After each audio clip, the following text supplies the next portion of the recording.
नमस्कार दोस्तों, आज हम आपको मगरमच्छ के बारे में बताने जा रहे हैं। मगरमच्छ एक प्रागैतिहासिक जीव है। इस प्रजाति का जन्म लगभग 20 करोड़ वर्ष पूर्व ट्रियासिक युग में हुआ था। भारत में मगर की 3 प्रजातियां पाई जाती है, परंतु आज हम आपको फ्रेश वाटर या मार्श क्रोकोडाइल और जिसे हिंदी में मीठे पानी का मगरमच्छ भी कह सकते हैं, इसके बारे में हम आपको कुछ रोचक जानकारियां बताएंगे। मार्श क्रोकोडाइल की लंबाई 3.5 मीटर से 5.5 मीटर तक तथा इसका वजन 200 किलोग्राम तक हो सकता है। इसका रंग हरा या जैतूनी रंग का होता है, लेकिन पेट मटमैला सफ़ेद रंग का होता है।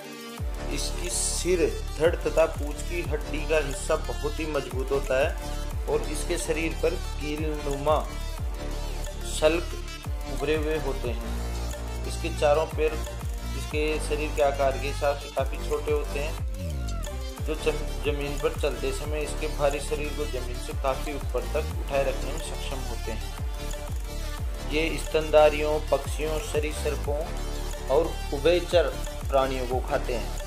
मनुष्य को खाने की घटनाएं भी यदाकदा होती रहती है। मगरमच्छ जमीन पर भी अपेक्षाकृत तेज गति से चल सकते हैं, जो एक जलाशय से दूसरे जलाशय में जा सकते हैं। मगरमच्छ की नेस्टिंग मार्च अप्रैल में होती है। ये नदियों के किनारे झाड़ियों में नेस्ट बनाते हैं और रेत में अंडे देते हैं। नर 10 से 12 वर्ष की आयु में तथा मादा 6 से 8 वर्ष की आयु में प्रजनन योग्य हो जाती है। सहवास काल नवंबर से फरवरी के मध्य में होता है।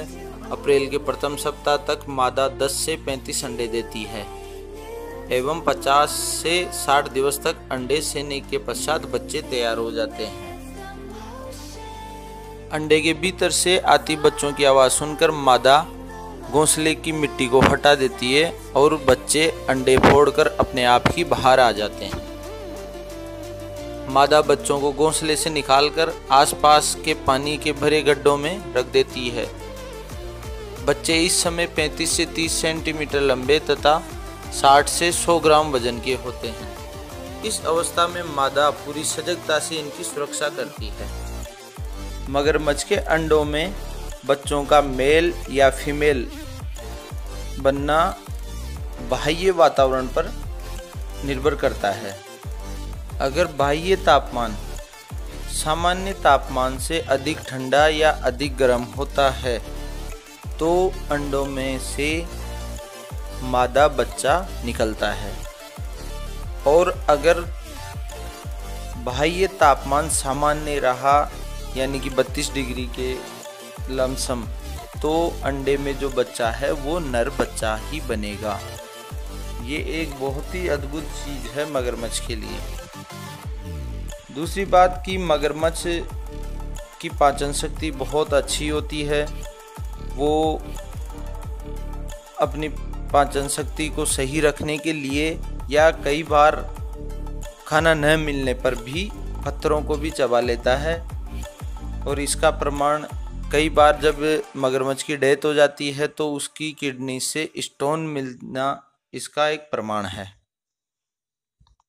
मगरमच्छ का जबड़ा इतना मजबूत होता है कि अगर कोई चीज़ उसके जबड़े में चली गई तो आप उसे भूल जाइए कि वो उसको आप वापस उसके मुंह से निकलवा के बाहर ला सकते हैं। मगरमच्छ का जबड़े का आकार इस तरीके का होता है कि वह खाने को चबा नहीं पाता है। अभी तो उसको खाने के टुकड़े करके, अगर छोटा जानवर है तो वो उसको सीधा ही निगल जाएगा, और अगर बहुत बड़ा जानवर है तो वो उसको पकड़ के जबड़े में लेके डेड रोल करता है, चारों तरफ घूमता है, जिससे कि उसका कुछ हिस्सा बॉडी का टूट के उसके मुंह में आ जाता है, फिर वो उसको निगलता है। वो खाने को कभी भी चबा नहीं पाता है। मगरमच्छ एक बार श्वास लेने के बाद अपनी श्वास को लगभग 4 घंटे तक रोक सकता है, और उसके बाद ही वो वापस पानी के बाहर आकर दोबारा सांस लेगा।